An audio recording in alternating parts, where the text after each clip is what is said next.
ભવસંભવ ભીતિભેદનમ સુખસંપત્ કરુણાનિકેતનમ વ્રતદાન તપ ક્રિયાફલમ સહજાનંદ ગુરુમ ભજે સદા. વર્ણિવેશ રમણીય દર્શનમ મંદહાસ્ય રુચિરાનનાંબુજમ પૂજિતમ સુરનરોત્તમે મુદા ધર્મનંદનમહં વિચિંતયે. ત્વં સુકાંતભૃતં કાંતમ ત્વં કાંતમ સર્વદોગતમ ત્વં ગતે દ્વેગદેવત્વં ત્વં વંદે ભક્તિકાસુતમ. સર્વ અવતારી સર્વ કારણના કારણ આપણા સૌના મોક્ષદાતા ઈષ્ટદેવ ભગવાન શ્રી સ્વામિનારાયણ. સ્વામિનારાયણ સંપ્રદાય દક્ષિણ વિભાગ અધિષ્ઠાતા દેવ વડતાલવાસી શ્રી લક્ષ્મીનારાયણ દેવ હરિકૃષ્ણ મહારાજ, સારાય ગઢપુર પ્રદેશના પ્રાણ સમાન ગઢપુરપતિ મહારાજા ધીરાજા ગોપીનાથજી મહારાજની છત્ર છાયામાં આપણા બોટાદ મંદિરની અંદર બિરાજમાન હરિકૃષ્ણ મહારાજ રાધાકૃષ્ણ દેવના દિવ્ય સાનિધ્યમાં શાકોત્સવના દિવ્ય પ્રસંગે અત્રે સભામાં ઉપસ્થિત ધર્મકુળ આશ્રિત વાલા સર્વે અમારા સંતો પાર્ષદો, ઉપસ્થિત અલગ અલગ સ્થાનોથી પધારેલા મહંતો, ધર્મકુળ આશ્રિત વાલા સર્વે સત્સંગી હરિભક્તો, સર્વ ધર્મપ્રેમી સજ્જનો, સર્વ મોક્ષભાગી જીવાત્માઓ, દરેક ભક્તજનોને અમારા હૃદયપૂર્વક જય સ્વામિનારાયણ. વાલા ભક્તો, ભગવાન શ્રી હરિના ચરણ કમલથી અંકિત એવી આ બોટાદની ધરાની અંદર આજે દિવ્ય શાકોત્સવના નિમિત્તે આપણે આ સત્સંગ સભાનું આયોજન કરી ભગવાનના ચરિત્રો ગુણાનુવાદને શ્રવણ કરવાનો, પોતાના જીવનની અંદર ભગવાનની આજ્ઞા અને સિદ્ધાંતોને દ્રઢ કરવાનો અને છેલ્લે અતિ મહત્વનું કે ભગવાનનો પ્રસાદ મહિમાએ સહિત આરોગીને આપણા અંતર્મનને તૃપ્ત કરવાનો અવસર આજે આપણે આંગણે આવ્યો છે. આમ તો વર્ષો વર્ષ સંપ્રદાયની પરંપરા પ્રણાલિકા પ્રમાણે આપણા સંપ્રદાયના ભક્તોને એ કથાથી અવગત છે અને પૂર્વ સંતો પણ ઘણી વખત કથાની અંદર એ પ્રસંગને આપણે આવડતા હોય છે કે આજથી 200 વર્ષ પૂર્વે ભગવાન શ્રીહરિએ અનંત જીવાત્માના કલ્યાણને અર્થે આ ધરા ઉપર મનુષ્યતનું ધારણ કરીને જે ભારતીય સનાતન વૈદિક ધર્મ અને ઉપાસના ભક્તિની પ્રવૃત્તિ એને સામાન્ય જન સમાજ સુધી સરળતાથી કેમ પહોંચે, ભગવાનનો મહિમા કેમ ઓળખાય, ભગવાનની ભેટ કેમ જીવાત્માને થાય,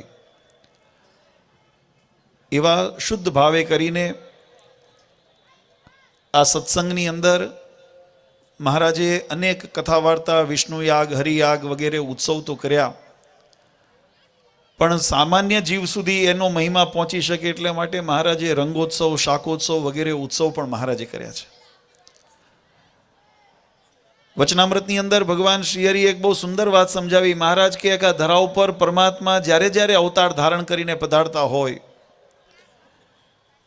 પરમાત્મા મચ્છ રૂપે આવ્યા, કચ્છ રૂપે પધાર્યા, વરાહ, નરસિંહ આદિ ઇત્યાદિ પરમાત્માના અવતાર ધારણ કર્યા, ભગવાન રામ રૂપે પધાર્યા, કૃષ્ણ રૂપે પધાર્યા, ભગવાન શ્રીહરિ રૂપે પધાર્યા, પણ ભગવાનના જ્યારે જીવન કવનનું આપણે દર્શન કરીએ, ભગવાનના ચરિત્રોના જ્યારે શ્રવણ કરીએ, એને કથાનું શ્રવણ કરીએ, તો એની અંદર એક વાત આપણને સારધાર, આપણને પારદર્શકતાથી દેખાય, અને એ છે કે ભગવાનના પ્રત્યેક ચરિત્રો એ જીવાત્માના હિત માટે અને કલ્યાણ માટે થતા હોય છે. ભગવાન રામચંદ્રજી, તમે વિચારો કે વનની અંદર વિચરણ કર્યું, તો એ ભક્તોના, ઋષિમુનિઓના, એ વનવાસીઓના ભાવને કેવો પૂર્ણ કરવા માટે એ ભગવાને પોતે ચરિત્ર કર્યું. એની અંદર જો આપણી દ્રષ્ટિ ત્યાં પહોંચે ને સમજાય વાતનો મહિમા, તો આપણને ખ્યાલ આવે. ઘણી વખત હમણાં સ્વામીએ વાત કરીને તો મને થોડા દિવસ પહેલાં કોઈનો ફોન આવ્યો હતો ને મને કે આ આપણે કોઈ વિષય વ્યવહારિક વસ્તુની અંદર તો કેવું છે કે વ્યવહારમાં તો યુગ પ્રધાનપણું વર્તતું હોય, પછી એની અંદર શામ, દામ, દંડ, ભેદ, નીતિ બધું ઘણું બધું એની અંદર આવતું હોય, અને એટલે જીવનની અંદર ઉતાર ચઢાવ આવતા હોય વ્યવહારની અંદર. વ્યવહારની અંદર જીવનમાં ઉતાર ચઢાવ આવતા હોય, એમાં કોઈ અતિશયોક્તિ નથી. પણ એની અંદર આપણું મન ક્યાં ક્ષોભ થાય છે અથવા તો ક્યાં દુખે છે, ક્યાં આપણે ડોલીએ છીએ, એ બહુ મહત્વનું છે. એટલે અમને વાત કરી કે બાપુજી આવી વિષમ પરિસ્થિતિ હોય, વિકટ પરિસ્થિતિ હોય, ત્યારે મનને કેમ સ્થિર રાખવું? મેં કીધું ભગવાનના મહિમાએ કરીને સ્થિર રાખવું. પહેલા સરળતા હોય. ઘણી વખત તમે દ્રષ્ટાંત દેતા હોઈએ કે જ્યારે વાતાવરણ સાનુકૂળ હોય અને ઢાળનો પ્રવાહ એ બાજુ વહેતો હોય ને એની અંદર આપણે દોડવાનું હોય તો સરળ પડે, બધાને માટે સહજ પડે. પણ જ્યારે ચઢાણ ચડવાના હોય ને ત્યારે થોડું આકરું થાય. અત્યારે યુગ પ્રભાવ વર્તતો હોય અને યુગ પ્રભાવની અંદર કળિયુગની અંદર તમોગુણનું પ્રધાનપણું શાસ્ત્રોએ બતાવ્યું છે. બીજા નંબરે રજોગુણ આવે ને સત્વ ત્રીજા નંબરે આવે છે. ત્યારે જ્યારે તમોગુણનું પ્રધાનપણું વર્તતું હોય એટલે વધુમાં વધુ તમે જુઓ તો જગતની અંદર વિચારધારાઓ છે ને તામસી પ્રવૃત્તિ, રાજસી પ્રવૃત્તિની અંદર હોય. અને શાસ્ત્રએ એવું કીધું કે પરમાત્માની પ્રાપ્તિ કરવી હોય તો કયો ગુણ પ્રધાનપણે વર્તવો જોઈએ? તો સત્વ બ્રહ્મ દર્શનમ. શાસ્ત્રોએ વેદોએ કીધું કે સત્વ ગુણ જ્યારે યુક્ત જીવાત્મા થાય, આપણા જીવનની અંદર સાત્વિકતા આવે, ત્યારે આપણને પરમાત્મા બ્રહ્મ દર્શનમ, પરમાત્માને પ્રાપ્તિ જીવાત્માને થાય. અધો ગચ્છતિ તામસા. તામસ ગુણને જે અનુસરે ને નિશ્ચય અધોગતિની અંદર આપણને લઈ જાય છે. તો મેં કીધું એનું સુખ દુઃખનું કારણ અને સુખ દુઃખનું હેતુ ક્યાં છે? તો કે જીવાત્માની પોતાનું લક્ષ્ય જો સ્પષ્ટ હોય અને લક્ષ્યની પ્રાપ્તિની અંદર આપણને જ્યારે વિઘ્ન આવે. વચનામૃતની અંદર ભગવાન સ્વામિનારાયણે આ વાત બહુ સરળતાથી સમજાવી. મહારાજ કે જગતની અંદર આ મિથ્યા એવું સંસાર અને મિથ્યા સંસારના પદાર્થો, આ જગતના કદાચ આપણે જે શરીરથી ભોગવાતા વિષયો અને એનાથી કદાચ એક ડગલું આગળ વધીએ તો જગતના સંબંધો, આ સંબંધોની અંદર કદાચ કોઈ વિક્ષેપ પડે ને તો મહારાજ કે ભગવાનનો ભક્ત હોય ને એને એનો ખરખરો ન હોય, એનું દુઃખ ન હોય. શા માટે? કારણ કે સંસાર છે ને, સંસારની એક રીતિ છે કે જેનું નામ છે એનો નાશ છે. એની અંદર સૂર્યોદય થાય તો સૂર્યાસ્ત પણ થતો હોય. અને એ જીવનના કર્મ પ્રમાણે આપણે પૂર્વના પ્રારબ્ધ હોય કે વર્તમાન ક્રિયમાણ કર્મ હોય કે સંચિત થયેલા કર્મ હોય, એ કર્મને અનુસાર જીવાત્માને ફળશ્રુતિઓની અંદર પ્રાપ્તિ થતી હોય છે. એનાથી વિશેષ એક ડગલું આપણે કદાચ વિચારીએ તો ઘણી વખત ભગવાન જીવાત્માની કસોટી કરવા પણ આપણી એવી આકરી પરીક્ષા કરતા હોય છે. પણ આ બધી પરિસ્થિતિની અંદર જીવાત્મા પાર ક્યારે ઉતરે તો એની સમજણ કેવી છે, એનું લક્ષ્ય શું છે, એ વાતને જો નિર્ધારિત કરે તો એની અંદર મનની અંદર એને ક્ષોભ ન થાય, મનની અંદર દિલગીરી ન થાય. અને લક્ષ્ય કયું છે? તો કે અમે જે સત્સંગમાં આવ્યા છીએ, અમે આ મનુષ્યતાનું ધારણ કર્યું છે, એની પરમ લક્ષ્યની જો કોઈ પ્રાપ્તિ હોય તો અમારે આ જન્મ છેલ્લો જન્મ કરવો છે. આ આપણું પરમ લક્ષ્ય છે. આપણે આ જન્મે કરીને 84 એક નહીં 84 લાખ યોનિની અંદર જીવાત્મા જે ભટકણની અંદર ભટક્યા કરે છે, એ તમામના જે કર્મ છે એ કર્મને ધોવા છે. આની અંદરથી કર્મ બંધનમાંથી મુક્ત થવું છે.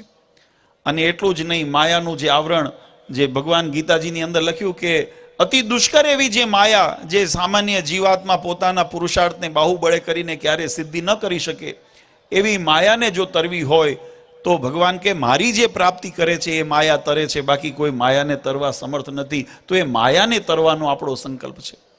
અને માયા અને અંતઃશત્રુ ઇત્યાદિનું નિવૃત્તિ કરવી હોય તો પરમ આશ્રયનું જો કોઈ સ્થાન હોય તો એ ભગવાનનું સ્વરૂપ છે. જીવાત્મા જે દિવસે પરમાત્માના આશ્રયની અંદર આવે છે, જે સવારની સભાની અંદર પણ અમે આ દ્રષ્ટાંત દીધું હતું, કેમ કે જે માયાથી નિર્મિત, જ્યારે ભાગવતજીની અંદર એક પ્રસંગ આવે છે કે અર્જુનજી જ્યારે બ્રાહ્મણ પુત્રને લેવા માટે ભૌમા પુરુષના લોકની અંદર ગયા, વચનામૃતની અંદર ભગવાને એની શાખ લીધી છે કે જ્યારે ભૌમા પુરુષના લોકની અંદર જવાનો થયો, ભગવાન સારથી થઈને આગળ રથની અંદર ભગવાન કૃષ્ણચંદ્ર બેઠા છે, પાછળ અર્જુનજી છે. અને એ જે રથ હતા એને એ ઘોડા હતા, એ હાડ માંસના માયાના બનેલા સર્જિત માઇક હતા. પણ ભગવાનના શરણની અંદર, ભગવાનના યોગની અંદર આવ્યા ત્યારે મહારાજ કે બધા અમાયિક થયા. એની અંદર જ્યારે માયાનું તમ એટલે કે માયાનું અંધકાર જ્યારે વચ્ચે આવ્યું છે ત્યારે ભગવાને પોતાના સુદર્શન ચક્રથી એને એ વેદીને અને એ ભૌમા પુરુષના લોક સુધી અર્જુનજી ગયા છે, ત્યાંથી બ્રાહ્મણ પુત્રને પાછા લઈને આવ્યા છે. આપણા જીવનની અંદર પણ જ્યારે ભગવાનનો આશ્રય દ્રઢ થઈને રહેશે, ભગવાનના સ્વરૂપની અંદર અનન્ય આપણી નિષ્ઠા અને વિશ્વાસ હશે અને એ પરમાત્મા પરાયણ જીવન, હું ઘણી વખત વાલા ભક્તો કહું છું, અત્યારે આપણો દેશ, આપણી સંસ્કૃતિ, આપણો સમાજ આ તમામ માટે કેવળ સ્વામિનારાયણ સંપ્રદાય નહીં પણ આપણી સનાતન વૈદિક હિન્દુ પરંપરા માટેનો આ પ્રશ્ન ચિહ્ન છે કે આપણો અત્યારે ઘણી બધી વિકટ પરિસ્થિતિમાંથી પસાર થઈ રહ્યો છે, અને એની પાછળનું જો કોઈ કારણ હોય તો ક્યાંક ને ક્યાંક આપણે આપણા જીવનની અંદર છીંડા પાડેલા છે. થોડા દિવસ પહેલા વડતાલની અંદર યુવાનો આવ્યા હતા અને અમને પૂછતા હતા કે મહારાજ, ભગવાનનો ભક્ત હોય એને માયા નડે ખરી? બહુ પ્રશ્ન સમજવા જેવો છે. એને કર્મ નડે, એને કાળ નડે? મહારાજે પણ બિરુદ આપ્યું છે કે અમારો જે આશ્રિત હોય ને એને કાળ કર્મ ને માયાને હવાલે અમે કરતા નથી. છતાં પણ આપણે એવું જોઈએ છીએ કે ભગવાનનો આશ્રિત છે, ભગવાનનો ભક્ત છે, ભગવાનની સેવા પૂજા કરતો હોય, છતાં પણ હૃદયની અંદર ભગવાનને કદાચ માનતો પણ હોય, પણ છતાંય એના જીવનની અંદર અનેક પ્રકારે વિટમણાઓ આવતી હોય ને આવું કદાચ માયા આદિનો પ્રભાવ જીવનમાં જોવા પડતો હોય તો એની પાછળનું કારણ, ત્યારે મેં સંશોધન કરીને અમે વાત એમને કરી. મેં કીધું કે આપણે જરા તપાસ ઝીણવટથી કરીએ ને તો ખબર પડે કે ભગવાને આ જેમ અત્યારે આપણે કમ્પાઉન્ડમાં બેઠા છીએ મહાદેવ ફાર્મની અંદર, તો આની ચારે બાજુ એક બાઉન્ડ્રી કરેલી છે. આ બાઉન્ડ્રી કરીને એને સુરક્ષિત કરવામાં આવેલી છે. હવે આ બાઉન્ડ્રીની જ્યાં સુધી સુરક્ષા મજબૂત હોય ત્યાં સુધી બહાર ગમે તેટલા કદાચ હરાયા ઢોર રખડતા હોય પણ એમાંથી એક પણ અંદર પ્રવેશી શકે નહીં. પણ અહીંયા આગળ આપણે છીંડા પાડી દીધા હોય, તો તાર તોડી નાખ્યા હોય, બાઉન્ડ્રી ફેન્સિંગ તોડી નાખી હોય, દિવાલ પાડી દીધી હોય, ગાબડું પાડ્યું હોય આપણી દેશી ભાષામાં, તો ગાબડું પાડ્યું હોય પછી તમે દરવાજે ગમે તેટલો મોટા દરવાણીને બેહાડો તો એ અંદર હરાયા ઢોર ગમે ત્યાંથી અંદર પેસી જવાના. કેમ? કારણ કે આપણે છીંડા પાડ્યા છે.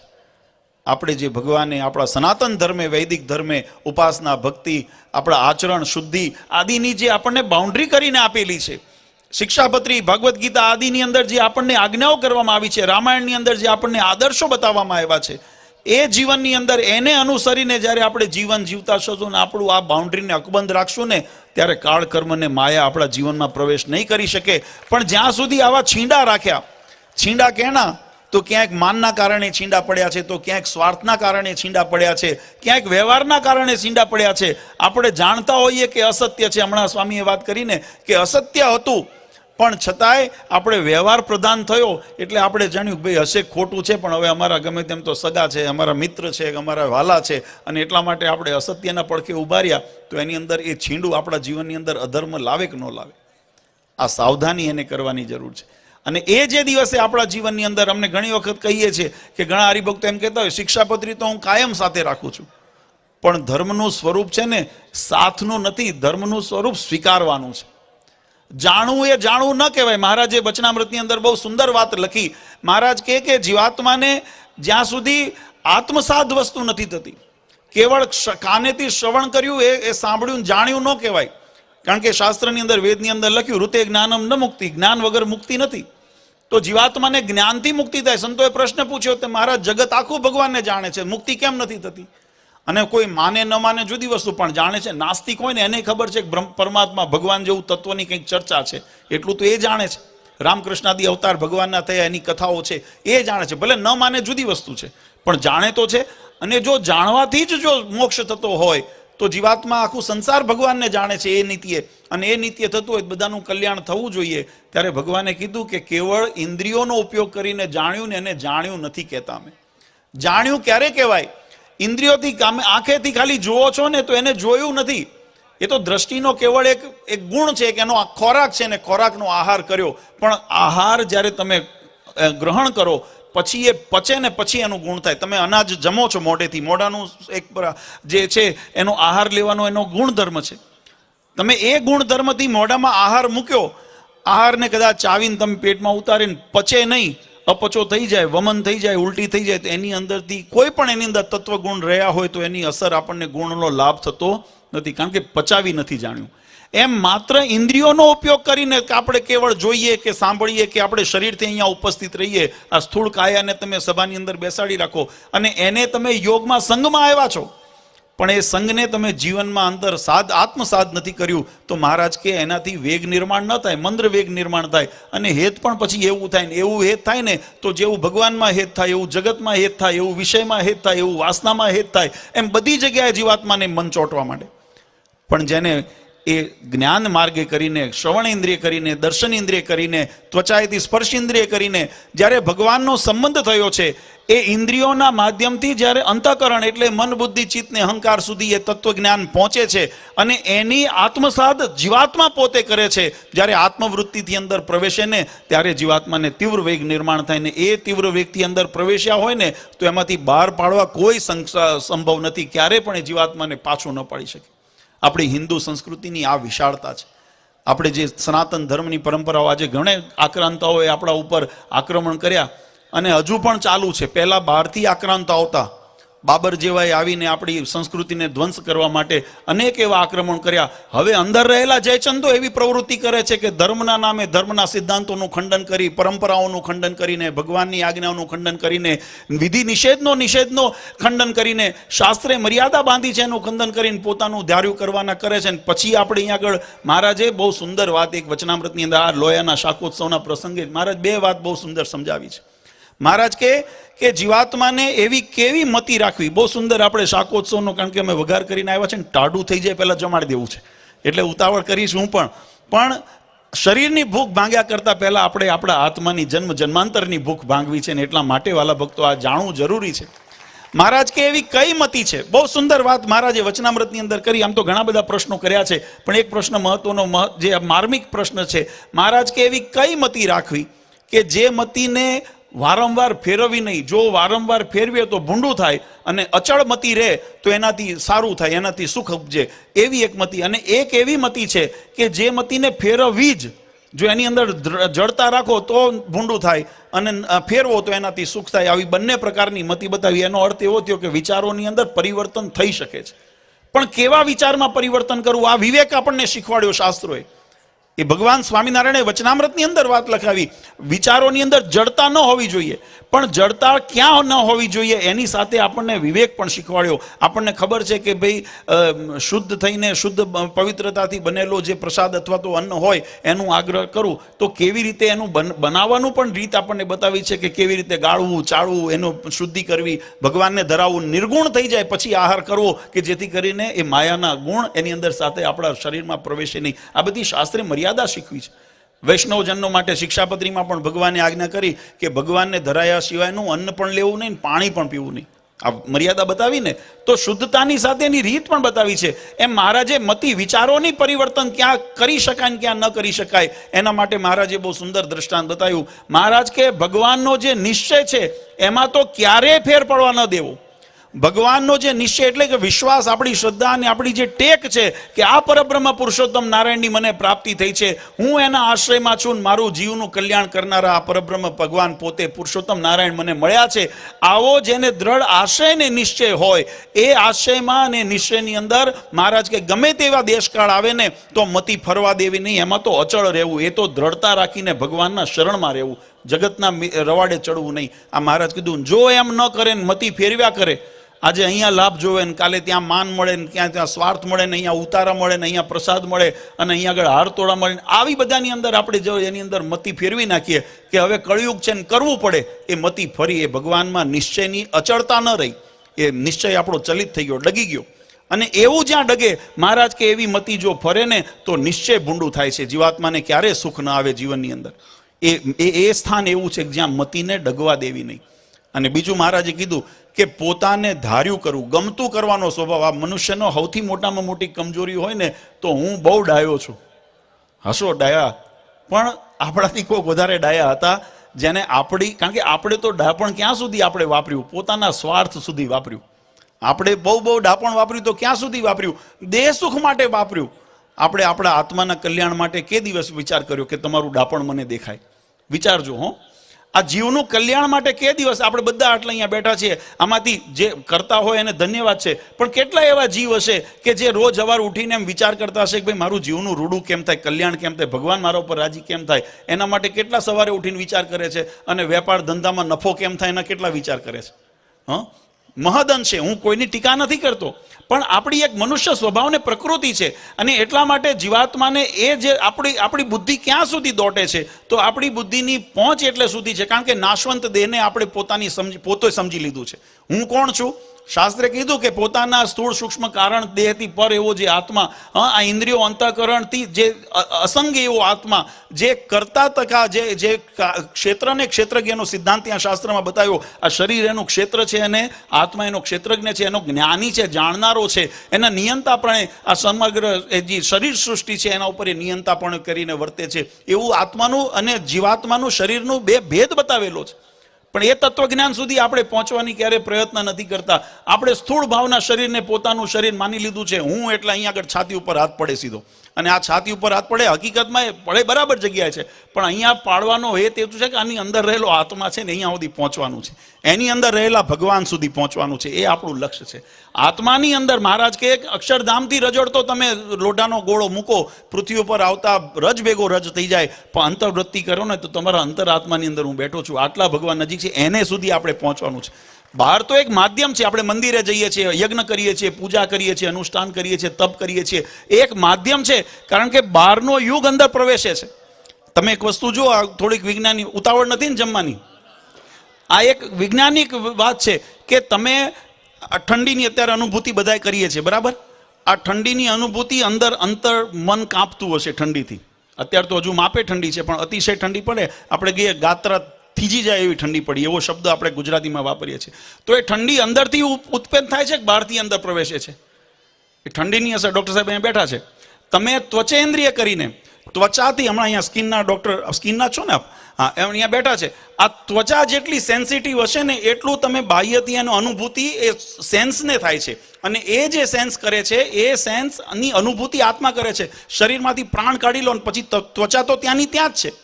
એને તમે અગ્નિ ચંપાવો કે બરફ અડાડો, શું ફેર પડે છે? તમે વસ્તુ વિચારજો. ત્વચાનું મહિમા એક ઇન્દ્રિય છે, એક સ્પર્શેન્દ્રિય છે, અને એના માધ્યમથી જીવાત્મા અનુભૂતિ કરે છે. પણ એની અવસ્થા અથવા તો એનું ચૈતન્ય ક્યાં છે? તો અંદર રહેલો જીવાત્મા જ્યાં સુધી છે ને ત્યાં સુધી એની અનુભૂતિ છે. જીવાત્મા જે દિવસ બહાર નીકળી જાય તે દિવસ આ સ્થૂળ શરીરનો પછી કોઈ ભાવ નથી. અગ્નિની અંદર આપણે સમર્પિત કરી દઈએ છીએ આપણી ભારતીય સનાતન પરંપરા પ્રમાણે. પંચભૂતમાં વિલીન થઈ જાય છે. પછી રખ્યાનો ઢેરે આપણને જોવા, નહીં તો આટલા માણસો, કેટલા કરોડો જીવાત્મા રોજ જન્મે છે અને રોજ મરે છે. બધાના અગ્નિ સંસ્કાર એમાં ભારતની અંદર તો મહદ અંશે. આપણે બીજા ધર્મની અંદર જોઈએ તો એ લોકોના ત્યાં એમને દફન કરવાની વગેરે વ્યવસ્થા હોય તો ત્યાં તો આપણને ઢગલાઈ દેખાય છે કે ઓહો આટલા બધા અહીંયાથી. આપણે તો અહીંયા અગ્નિ સંસ્કાર કરીએ કે જળમાં પ્રવાહી કરી દઈએ તો આપણને ઢગલાઈ જોવા નથી મળતા કે કેટલા થયા, ક્યાં ગયા બધા તત્વો. તો શરીરનું નાશવંતપણું શાસ્ત્રોએ જે બતાવ્યું છે, અને એની અંદર જે ચૈતન્ય તત્વ આત્માનું શાશ્વતપણું એ પણ શાસ્ત્રોએ બતાવ્યું છે. આપણી વૃત્તિ આપણે સ્થૂળ ભાવની અંદર કેન્દ્રિત કરી દીધી છે, એટલે આપણો લક્ષ્ય પણ સ્થૂળ ભાવનો જ થયો છે. એટલે સંકલ્પ માત્ર આપણને થાય એ સ્થૂળ સુખ ના થાય, વ્યવહાર ના થાય, શરીરના સુખ ના થાય, પણ આત્મકલ્યાણના ક્યારે થતા નથી. મહારાજ કે એવો જ્યારે સ્વભાવ થાય ને ત્યારે આપણો સ્વાર્થ પણ ક્યાં જોડાયો? ત્યારે સ્થૂળ ભાવની અંદર જ આપણો સ્વાર્થ જોડાયો. અને સ્વભાવ પણ કેવો થયો? જેવો સ્વાર્થ, જેવો વિચાર, જેવું કાર્ય, જેવી રહેણીકરણી, જેવા વાતાવરણની અંદર આપણે રહ્યા, આપણો વિચારો પણ એવા થયા. અને વિચારો એવા થયા એટલે આચરણ પણ કેવું થયું? જેવું આ બધું ભૌતિક અને માયિક, જેને કહેવાય ને માયાથી આવૃત, માયાના વિષયની અંદર ઓતપ્રોત રહ્યા એટલે આપણે કેવા થઈ ગયા? માયિક. આપણે હતા કેવા? મુક્ત હતા. ભગવાનના ધામની અંદર જીવાત્માનું સ્વરૂપ કેવું છે? તો શાસ્ત્રોએ કીધું બ્રહ્મરૂપ છે. જેવું ભગવાનનું રૂપ છે એવું જીવાત્માનું રૂપ ત્યાં થાય છે. આ આપણા શાસ્ત્રનો ભગવાનના સાધર્મપણાને પામે છે. આ સ્થિતિ શાસ્ત્રોએ બતાવી છે. તો ભગવાન જેવા ગુણ, ભગવાન જેવા ઐશ્વર્ય, ભગવાન જેવા રૂપની પ્રાપ્તિ હોવા છતાં પણ જીવાત્મા પોતાના કર્મે કરીને, વિચારે કરીને, કાર્યોએ કરીને આ વાતાવરણની અંદર એટલો બધો લેપાઈ ગયો છે કે પોતે જડ થઈ ગયો, માયિક થઈ ગયો, માયિક થઈ ગયો એટલે એનો સ્વાર્થ પણ માયિક, અને પછી એની પ્રવૃત્તિ, વિચારધારા પણ માયિક જ પ્રેરિત થાય. અને એટલા માટે મહારાજે કીધું કે હું કરું એવું જ્યારે જીવાત્માએ ધાર્યું ને. આપણે મતિ ઉપર વાત કરતા હતા, મતિ ક્યારે ફેરવવી ને ક્યારે ન ફેરવવી. આ વસ્તુ બહુ સમજો. મહારાજ કીધું ભગવાનના નિશ્ચય સંબંધી મતિ હોય એને તો ક્યારે ફરવા દેવી નહીં, એમાં તો સ્થિર રહેવું તો જ સુખ થાય. જો ફેરવો તો એની અંદર અતિશય દુઃખ થાય. અને હું કરવાની જે આપણી ભાવના અથવા તો અહંકારે યુક્ત, જે દેહાભિમાને યુક્ત, દેહ સ્વાર્થે યુક્ત કરીને આપણા જે સંકલ્પો હોય ને, મહારાજ કે એવા સંકલ્પ થયા હોય ને, અહીંયા તો મતિ વિચારે કરીને ફેરવી નાખવી. અહીંયા મતિ ફેરવવી કેવી રીતે? તો કે સંત સમાગમે કરીને, શાસ્ત્રના આશ્રય કરીને. શાસ્ત્ર મહારાજે દ્રષ્ટાંત દીધું, બહુ ટૂંકી વાત કરી છે, બહુ ટૂંકા શબ્દોમાં મહારાજ કીધું સંતો એમ કે. અને આની અંદર એક વાત બહુ ગર્ભિત અપેક્ષિત છે. આજે મહારાજે કીધું ધર્મકુળની આજ્ઞામાં રહેજો, તો એની અંદર એક ગર્ભિત આદેશ રહેલો છે કે ધર્મકુળ પણ તમને ધર્મમાં રખાવે અને ધર્મ ઉપદેશ કરે. એવું એમને અલગ કહેવું ન, માનવું જ પડે અમારે. તો જ તમારી વાતને સાર્થક કરીએ, તો તમારે અમારી વાત માનવાની છે, નહીતર અમારી વાત માનવાની નથી. એમ મહારાજે અહીંયા પણ ગર્ભિત શબ્દ વાપર્યો, ગર્ભિત આદેશ સાથે, કે સંતોના વચન સાંભળે. એટલે એની અંદર એક અપેક્ષિત હોય, સંતોની જવાબદારી છે કે જીવાત્માને સદમાર્ગની પ્રાપ્તિ કરાવે, અવળે માર્ગે ન જવા દે. અને એવો જ્યારે સદ ઉપદેશ તમને આપીને તમારા સ્વભાવની અંદર, તમારી અંદર રહેલા કુટેવ અને તમારા અંદર અહીંયા ખાવું ન ખાવું, બેસવું ન બેસવું, જવું ન જવું વગેરે જ્યારે તમને ઉપદેશ કરે ને, ત્યારે મહારાજ કે પોતાનો અહંકારને ત્યાગ કરીને, પોતાના સ્વાર્થને ત્યાગ કરીને ત્યાં એવા સત્ય વચનની અંદર, સંત વચનની અંદર, શાસ્ત્ર વચનની અંદર વિશ્વાસ રાખી અને મતિ ત્યાં ફેરવી નાખવી, ત્યાં શાસ્ત્ર સંમત મતિ કરવી, પોતાના ધાર્યા પ્રમાણે ન કરવું. આ શાસ્ત્રોનો મત છે. આપણી મનુષ્યની એક મોટી વિકટ પરિસ્થિતિ એ છે કે આપણે હું કરું એટલે હું ડાયો છું એમ માનીને આપણે પછી શાસ્ત્ર વચન ગૌણ કરીએ, અને આ છીંડું પડ્યું. આ અધર્મ ક્યાંથી પ્રવેશ્યો? આ કળિયુગ ક્યાંથી પ્રવેશ્યો? આ કળિયુગ અહીંથી પ્રવેશ્યો કે જેનાથી ચીંદા પડ્યા. ઘણી વખત હરિભક્તો એમ કે અમે શિક્ષાપત્રી જોડે લઈને જતા હોઈએ, પણ જોડે લેવાથી ફેર ન પડે. શિક્ષાપત્રીને આચરણમાં મૂકીએ ને ત્યારે એની અંદર ફેર આવે. તમને મેં કીધું, આહાર તમે લીધો, એ આહાર પચે નહીં તો ગુણ ન કરે, એટલે એને પચાવવો પડે, એને ગ્રહણ કરવો પડે. જ્યાં સુધી એ ગ્રહણ ન કરો ત્યાં સુધી એની આપણને તૃપ્તિ ન થાય, એની અંદર આપણને એનો ગુણ ન મળે. ગીતાજીને કોઈ માનતા હોય, કોઈ રામાયણને માનતા હોય, તો એના આદર્શો બતાવ્યા, મનુષ્ય જીવન કેવું હોવું જોઈએ. આપણી એક સંસ્કૃતિ હતી. અત્યારે ઘણી વખત હું થોડોક વિષયાંતર કદાચ આપણે શાકોત્સવથી થાય, પણ જરૂરી છે એટલા માટે કહું. ઘણી વખત આપણે ચિંતા કરતા હોઈએ કે આપણા હિન્દુ પરિવારની દીકરીઓ માટે કે મા બહેન ઉપર જ્યારે કોઈ આવા ગમણા ઘાત થતા હોય, તમે વિચારો કે મર્યાદાઓ ક્યાં ક્યાં લોપાણી છે કે જેના કરીને એ અધર્મ પ્રવેશ્યો. આપણી એક મર્યાદા હતી. લક્ષ્મણજીને જ્યારે ભગવાન રામચંદ્રજી માતા સીતાનું હરણ થયું ને, ત્યારે લક્ષ્મણજી અને ભગવાન રામ એમને ગોતવા માટે માતા સીતાની શોધમાં નીકળ્યા. ત્યારે રસ્તાની અંદર માતા સીતાએ પોતાના જે આભૂષણો હતા એને રસ્તામાં થોડા થોડા નાખ્યા હતા. અને એ જ્યારે મળ્યા ત્યારે લક્ષ્મણજીને ભગવાન રામે બતાવ્યા કે આ તમે આ ઘરેણા જે છે, આ દાગીના છે, તમે ઓળખો છો? આ સીતાના છે? આવું ભગવાન રામે પૂછ્યું. ત્યારે લક્ષ્મણજીએ કેવો ઉત્તર કર્યો કે પ્રભુ, મને તો આ ચરણની જે પાજેબ જે છે, એટલે ઝાંઝર જે છે, મને આ એક ઝાંઝર હું ઓળખું છું, કારણ કે હું તો માતાના ચરણ સ્પર્શ કરતી વખતે એમના અહીંયા દ્રષ્ટિ ગઈ, બાકી ઉપર શું મારું દ્રષ્ટિ જ નથી ગઈ. આવી મર્યાદા, આવી વિવેક, આપણી સંસ્કૃતિ આવી આપણને આજે જે પરપુરુષની અંદર આવો ભાવ રાખીને કે પર સ્ત્રીની અંદર આવો ભાવ, એના મનની અંદર વિકાર ક્યાંથી પ્રવેશે? વિકાર ન પ્રવેશે. પણ આપણે જે મર્યાદાઓ લોપતા ગયા, આપણે જીવનની અંદર જે અધર્મના, ભલે આધુનિક થવાનો મતલબ સ્વચ્છંદ થવો નથી હોતો. સ્વતંત્રતાનો જે અર્થ છે એ સ્વચ્છંદતા ક્યારે ન હોઈ શકે. અને અત્યારે આપણે સ્વચ્છંદતા અને સ્વતંત્રતા માનીને આ બધી જે પ્રવૃત્તિઓ છે, એટલે હું ઘણી વખત અમારા ઘણા બધા અહીંયા સંગઠનો બેઠા છે જે ભારતીય હિન્દુ સંસ્કૃતિની રક્ષા માટે, સનાતન ધર્મની રક્ષા માટે જ્યારે આપણે પ્રવૃત્તિ કરતા હોઈએ, એક થઈને કામ કરતા હોઈએ, ત્યારે પહેલું આપણે આપણા ઘરને ચોખ્ખું કરવાની જરૂર છે. પહેલા આપણા ઘરની અંદર મર્યાદા. આપણે કેટલા આપણામાંથી છે રોજ સવારે ભગવાનની પૂજા કરે છે, કેટલાના કપાળની અંદર આપણા ગૌરવવંતા એવા જે સંપ્રદાયના ચિહ્નો આપણે ધારણ કર્યા છે, કેટલાના ગળાની અંદર આપણે કંઠી ધારણ કરીએ છીએ, કેટલાએ મંત્ર દીક્ષા લીધી છે, કેટલા નિત્ય પૂજા કરે છે, કેટલા એકાદશીના ઉપવાસ કરે છે, કેટલા ધર્મશાસ્ત્રોનું અધ્યયન, રોજ શિક્ષાપત્રી, મહારાજે તો આજ્ઞા કરી છે કે રોજ અમારા ભક્તોએ શિક્ષાપત્રી વાંચવી, કેટલા ગીતાનો રોજ પાઠ કરે છે. જે કરે છે એને ધન્યવાદ છે. પણ જ્યાં સુધી આ પાયાનો સિદ્ધાંત આપણે નહીં મજબૂત કરીએ ત્યાં સુધી આપણે કદાચ સ્વપ્ન જોઈએ કે વિશ્વગુરુ આપણો સંસ્કૃતિને આપણો દેશ બને, તો એની અંદર ક્યાંક ને ક્યાંક આપણે હજુ મહેનત કરવાની જરૂર છે.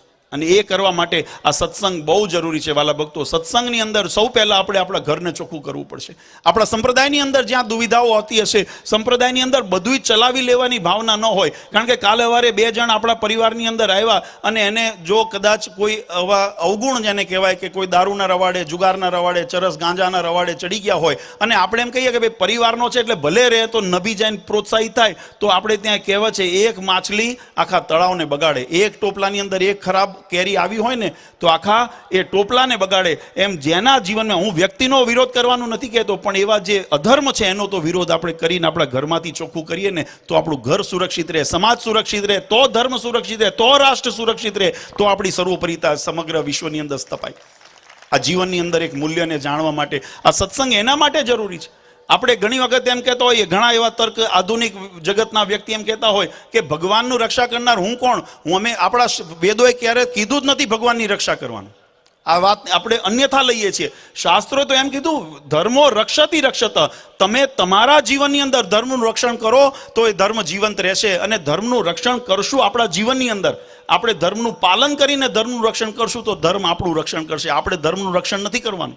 આપણે ભગવાનનું રક્ષણ નથી કરવાનું, પણ આપણે ભગવાનની આરાધના કરશું, ભગવાનની સેવા કરશું, ભગવાનની આજ્ઞાનું પાલન કરશું તો આપણા જીવનની અંદર ધર્મ જીવંત રહેશે. અને ધર્મ જો આપણા જીવનમાં જીવંત રહેશે તો ધર્મ આપણી રક્ષા કરશે, અનિષ્ટ થકી, અસુરી થકી, દુર્ભાગ્ય થકી, કળિયુગ થકી આપણી રક્ષા કરશે. આ સનાતન ધર્મનો સિદ્ધાંત છે. અને ભગવાન સ્વામિનારાયણે પણ એ જ પ્રવૃત્તા માટે મહારાજે ષડંગી સંપ્રદાય સ્થાપના કર્યો. ગોપીનાથજી મહારાજ જેવો ધીંગો ધણી આપણને આપ્યા. મહારાજ કે અક્ષરધામની અંદર રહેલું સ્વરૂપ અને આ તમારી સામે અમે પધરાયું છે સ્વરૂપ, એની અંદર રતિ માત્ર પણ ફેર નથી, આવો વિશ્વાસ રાખજો. આજે એવા ભગવાનના હલતું ચાલતું બોલતું સ્વરૂપ જ્યારે બ્રહ્માનંદ સ્વામી આવે ને ગોપીનાથજી મહારાજ પોતાના ગળામાંથી ગુલાબનો હાર કાઢીને પહેરાવે, આવું બોલતું પ્રગટ સ્વરૂપ મહારાજ આપણને આપી ગયા છે. એની અંદર વિશ્વાસ રાખજો. ભગવાન સ્વામિનારાયણે જાતે પોતાના હાથમાં કલમ લઈને શિક્ષાપત્રી જેવો ગ્રંથ આપણને આપ્યો. 350 શાસ્ત્રનો સાર મહારાજે આપ્યો અને આજ્ઞા કરી કે આનું જે પાલન કરશે આ લોક અને પરલોકની અંદર સુખ્યા થશે, આનું ઉલ્લંઘન કરશો તો દુઃખી થશો. મહારાજે સાવધાની સાથે આજ્ઞા કરી કે આનું બધા ભક્તો પાલન કરજો. આપણે એની અંદર વિશ્વાસ રાખવાનો છે. અને એમ રાખીને એટલે આપણે મૂળ વાત ઉપર આવીએ કે જીવનની અંદર જો તમારું લક્ષ્ય જો હોય ને તો સંસારિક સત્તા મળે કે ન મળે, વ્યવહાર મળે કે ન મળે, પદવી મળે કે ન મળે, એનો હરખ શોખ થાય જ નહીં. ભગવાન જે દિવસ આપણાથી લૂંટાણા તે દિવસે માનજો ખરખરો કરી નાખજો કે હવે નહીં નાખવાનું છે. ભગવાન જે દિવસ આપણા જીવનમાંથી લૂંટાય ને તે દિવસ માનજો જ્યારે આપણી ભાવનાની અંદર ભગવાનને ભગવાન ન માનતા પથ્થર માનીએ. અને બોટાદ એનું સાક્ષી છે કે ભગવાનની અંદર જ્યારે ભગવાનપણાનો પ્રતીતિ જ્યારે ન થઈને એના કારણે જ્યારે સમજણા થઈ હરિભક્તોને ત્યારે આપણે અહીંયા સુધારો કરેલો છે, આપણે બધા જાણીએ છીએ. હું વધારે વિશેષ વાત નથી કરતો. આજે આવી મર્યાદાઓને, શાસ્ત્ર સંમત મર્યાદાઓને એ વખતે પણ અમારો આ સિદ્ધાંત હતો. આજે હમણાં 4 દિવસ પહેલા પણ એવા બનાવ બન્યા હોય ને કે ભગવાનને પથ્થર જાણીને ખસેડીને અહીંથી લઈને ત્યાં મૂકી દીધા, શું ફેર પડે છે, અહીંથી લઈને ત્યાં પધરાવ્યા. પણ એ ભગવાનને તમે જાગૃત નથી જાણ્યા, પથ્થર જાણ્યા છે માટે આપ તમે કરી શકો. બાકી ભગવાનને એ રીતે ફેરવાય નહીં. શાસ્ત્રો એના નિયમો બતાવ્યા છે. કહેવાનો ભાવાર્થ એ છે વાલા ભક્તો, આપણે આપણા જીવનની અંદર ધર્મનું રક્ષણ કરવા માટે જાગૃત થવું પડશે, સમજણ કરવી પડશે. અને પહેલાં નૈતિકતા આપણે કરવી પડશે. હું બીજાને જે થવું હોય થાય, મારે અધર્મનું આચરણ નથી કરવું. આ પહેલી આપણો સંકલ્પ આવો હોવો જોઈએ. આપણે કોઈને સુધારવા નથી, પણ મારે નથી બગડવું એટલો તો નિયમન આપણે કરી શકીએ ને, એટલો સંકલ્પ કરીએ તો આ જીવનો બેડો પાર થાય. વધારે સમય નથી લેવો. આજે શાકોત્સવનો પવિત્ર દિવસ છે અને મહારાજે 200 વર્ષ પહેલા કેવી દિવ્ય લીલાઓ કરી. મહારાજે જ્ઞાન ઉપદેશના દ્વારા તો સત્સંગનો પ્રસ્તાવ કરાવ્યો જ, પણ મહારાજે પોતાના ઐશ્વર્ય પ્રતાપના દર્શન, કોઈ પણ ઉત્સવ ભગવાનના આપણે કેમ ઉજવીએ છીએ? ભગવાને જેમ કૃષ્ણ અવતારની અંદર ભગવાને ગોવર્ધન લીલા કરી અને ગોવર્ધનને 7 દિવસ સુધી પોતાની આંગળી ઉપર ધારણ કરી રાખ્યું, પછી અન્નકૂટ ઉત્સવ કર્યો. આજે વર્ષો પરંપરાની અંદર, આપણી સનાતન વૈદિક પરંપરાની અંદર આપણે બેસતા વર્ષને દિવસે ગોવર્ધન પૂજાને અન્નકૂટ ઉત્સવ કરીએ છીએ. એમાં આપણે ભગવાનને જમાડીને ભગવાનને તૃપ્ત કરવાનો ભાવ એટલો જ છે કે ભગવાને જે લીલા કરી હતી અને પોતે સ્વીકાર્યું હતું કે હું આ રીતે પ્રગટ થઈને ભગવાનના ભક્તોના ભાવને પૂર્ણ કરું છું. કારણ કે તે વખતે વૃંદાવનવાસીઓએ શંકા કરી કે આ પહાડ તો નિર્જીવ કહેવાય, જે પાષાણનો ગોવર્ધન છે તો પાષાણ છે, અને પાષાણને અમે ધરાવીએ એનો શું લાભ અમને થાય? કદાચ કોઈ જીવતા માણસને જમાડ્યું હોય કે અમે યજ્ઞની આહુતિ કરી હોય તો એ તો વૈદિક રીત બતાવી છે, પણ આ પથ્થરને બતાવીને શું થાય? ત્યારે ભગવાને ગોવર્ધન રૂપ થઈને બધા ભક્તોનો ભાવ સ્વીકાર કર્યો હતો. એ પ્રતીતિ કરાવી હતી. ભક્તો ભાવ કરે ને તો ભગવાન, આપણે અહીંયા આગળ સાળંગપુરની આગળ આપણે જઈએ, ભીમનાથ મહાદેવ આવે છે, મહાભારતનો પ્રસંગ છે. અર્જુનજીએ જ્યારે ભીમે અર્જુનજીના સંકલ્પની સાથે મશ્કરી કરવા માટે, અર્જુનજીને નિયમ હતો જ્યાં સુધી શિવ પૂજન ન કરે ત્યાં સુધી પોતે અનાજ કે પાણી ન લેતા. ભીમે મશ્કરી કરવા માટે ત્યાં દિશાએ ગયા ને એક માટીનો લોટો ઊંધો પાડીને ચારે બાજુ માટી એની અંદર કરીને અને કરી દીધું. અર્જુનજીને આવીને કીધું કે અહીંયા આગળ તમારા શિવજીના મને દર્શન થયા છે. અને જ્યારે અર્જુનજી આવ્યા અને એમને શિવના દર્શન થયા, પૂજા કરી, અર્ચન કર્યું, પાછા આવ્યા એટલે મશ્કરી કરી ભીમે કે આ તો મારું કરેલું હતું, આ ક્યાં અહીંયા શિવજી હતા કે હાલ તને બતાવું કરીને જોડે ગયા અને હાથમાં ખડક લઈને ત્યાં નાખીને ત્યાંથી રુધિર નીકળ્યું. આજ સુધી પણ ત્યાં પાણીનો પ્રવાહ અત્યારે નિરંતર, એ પ્રસાદીનું સ્થાન. આ આપણા ચરિત્રો છે, આ આપણી ધરોહર છે વાલા ભક્તો. પ્રગટનું પ્રમાણ જેને શાસ્ત્રોએ આપણને આપ્યા છે. આવી પરંપરાની અંદર નિષ્ઠા હોય ને, મહારાજ કે અમે એનો ભાવ પૂરો કરીએ છીએ. એટલે મહારાજ કીધું આ ગોપીનાથજી મહારાજ અમે પધરાવ્યા ને એમાં ધાતુ પાષાણ કે ચિત્રનો ભાવ ન રાખશો, એની અંદર અખંડ અમારો વાસ છે. એવા શ્રદ્ધાથી એની આગળ વિનય રાખીને મહારાજે પ્રગટની ઉપાસનાની બહુ સુંદર વાત કરી. ઘણા અન્યાર્થ કરતા હોય કે પ્રગટ એટલે સામે બેઠા હોય, હાલતા ચાલતા બોલતા હોય તો જ પ્રગટ કહેવાય. મહારાજ કે પ્રગટની ઉપાસનાની વ્યાખ્યા નથી. વચનામૃત વાંચજો કોઈ દિવસ. મહારાજે લખ્યું કે જેવા સામે બેઠા હોય ને આપણે મર્યાદામાં રહીએ ને, આપણે કેવો ખટકો રાખીએ કે અહીંયા બેઠા છે, કોઈ અધિકારી આવ્યા હોય, ઉચ્ચ મંત્રી કે કોઈ આવ્યા હોય તો આપણે કેવી એની મર્યાદાઓ રાખીએ? તો કે જેમ સામે હોય ને જેવી મર્યાદા રાખીએ, એ કદાચ સામે સાકાર સ્વરૂપની અંદર ન હોય, મૂર્તિ સ્વરૂપે હોય, શાસ્ત્ર સ્વરૂપે હોય, તો પણ જ્યારે આની આપણે એ જ મલાજો મર્યાદા રાખીએ ને, આજે કોઈ આપણી રાજકીય કે મોટા દ્વારના આવ્યા હોય ને આપણે એની સામે સન્માનમાં ઊભા થઈએ, પણ આમ તમે જુઓ જૂની અંદર આપણે ત્યાં કહેવત હતી, ગુરુજી આવે સાંભળે ને ઊભા થઈ જતા હતા, ભલે જોયા નથી. કોઈ સંત મંત કે કોઈ આચાર્ય પધારે તો એના માટે આપણે ઊભા, એ મર્યાદાઓ હતી. તો એવી જ્યારે સન્મુખ તો આપણે જે ભાવના છે ને એ કદાચ સન્મુખ ન જોઈ શકતા હોઈએ તો પણ એવી ભાવના ને એવી મર્યાદાઓ રહે, એવી આજ્ઞાનું પલાયન રહે. નહીં તો આપણે કંઈ કોણ જોવે છે? અત્યારે આપણે નહીં ઊભા થઈએ કોણ જોશે? અમે કદાચ આજે એકાદશી નહીં પાલન કરીએ તો કોણ જોશે? ત્યારે એવો ભાવ રાખીએ ને એ પરોક્ષ થઈ ગયું. પણ ભગવાનને પ્રગટ જાણીએ તો આપણને ખબર છે ભગવાન અંતર્મનની અંદર રહીને હંમેશા જોવે છે. એવો ભાવ રાખીને આને પ્રગટની ઉપાસના છે. અને આવી ઉપાસનાને દ્રઢ કરાવવા ભગવાને અનેક પ્રકારના ચરિત્રો કર્યા. આ શાકોત્સવ પણ દિવ્ય ઉત્સવ એનો હતો. હમણાં સંતોએ પણ જો કે વિસ્તારથી પ્રસંગની વાત કરી છે ને કથાની અંદર. મહારાજે એની અંદર એક દિવ્ય ચરિત્ર એ કર્યું, સંક્ષિપ્તની અંદર એ પ્રસંગને યાદ કરીએ કે મહારાજ જ્યારે આ 12 મણ ઘીનો વગાર મહારાજે લખ્યો, પ્રેમાનંદ સ્વામીએ લખ્યું, 12 મણ એકાક્ષરી છે વગારમાં જોવા આવ્યા શિવ બ્રહ્માતજી નાગજો. સ્વર્ગાદી દેવતાઓ પણ ભગવાનના દિવ્ય ચરિત્રના દર્શન માટે જ્યારે આવ્યા ત્યારે ભગવાને એની અંદર એક એવી અલૌકિક લીલા કરી. મહારાજ કરે કે પોતે હળદર મસાલો મરચું વગેરે લઈને એ મસાલાની અંદર એ ઘીની અંદર વગારમાં ભગવાન પધરાવે અને પધરાવીને પછી એ હળદરવાળા હાથ પોતાના ધોતી ઉપર મહારાજ લોહી નાખે.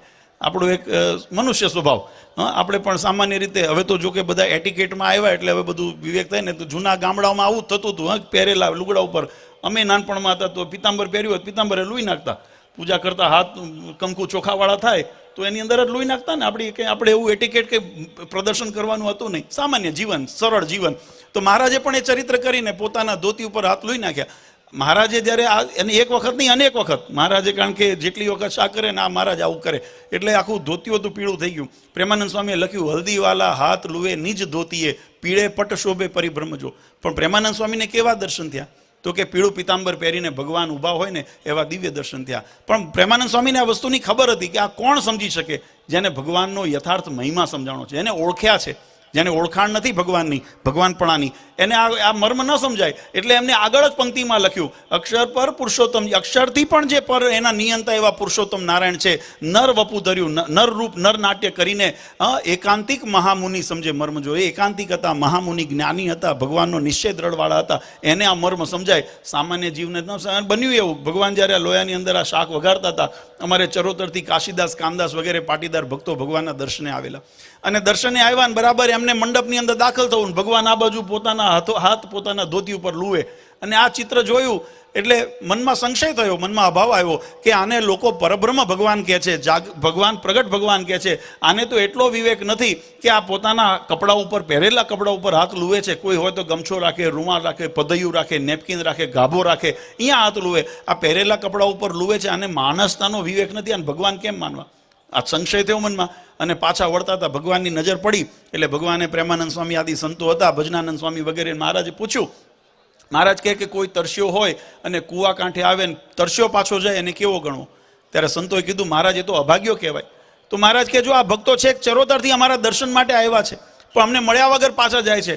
પ્રેમાનંદ સ્વામી ભગવાનના સખા ભક્ત હતા એટલે ભગવાન સાથે મીઠી હુંતા કરવાનો એમનો અધિકાર હતો. એટલે પ્રેમાનંદ સ્વામી મહારાજની સામે ઘડીક જોઈને મહારાજને કહે, મહારાજ એક વાત કરું, ખોટું ન લાગે? મહારાજ કે બોલો. તો કે આમાં એમનો વાંક નથી, વાંક તમારો છે. મહારાજ કે અમારો શું વાંક છે? અમે તો તમારા માટે પ્રસાદ બનાવીએ છીએ, હમણાં વઘાર કરીએ છીએ, શાક તૈયાર થશે, તમને પીરસીશું, તમને જમાડીશું, તમને અમે રાજી કરશું, આમાં અમારો વાંક શું છે? ત્યારે મહારાજને સંતોએ કીધું, મહારાજ અમે જ્યારે કથા વાર્તા કરતા હોઈએ ને ત્યારે ભગવાનના દિવ્ય ચરિત્રના અમે ગુણ ગાતા હોઈએ, ભગવાનના અલંકારના ગુણ ગાતા હોઈએ. મહારાજે સોનેરી પાક ધારણ કરી છે, જરિયાની જામો પહેર્યો છે, સોનેરી સુરવાળ છે, કમરમાં કટિબંધ છે, 3 છોગડાઈ પાક ધારણ, ગળામાં વૈજંતી કૌસ્તુભ માળા ધારણ કરી છે. અમે આવું બધું વર્ણન કરતા હોઈએ. બાજુમાં બાજુબંધ બાંધેલા છે, પગમાં તોડા છે, હાથમાં વેડ વીંટીઓ ધારણ કરી છે. અમે આવું વર્ણન કરતા હોઈએ. હાથમાં તાબેતો લઈને ઊભા હોય એવું કોઈ શાસ્ત્રમાં વર્ણન આવતું નથી. અને આ તમારું ચરિત્ર તમે જુઓ, હાથમાં તાબેતો લઈને ઊભા એ તો ઠીક છે, પણ આ તમે તમારું ધોતિયું હવારે અમે ધરાયું ને ત્યારે ધોળું હતું, આ પીળું કરી નાખ્યું.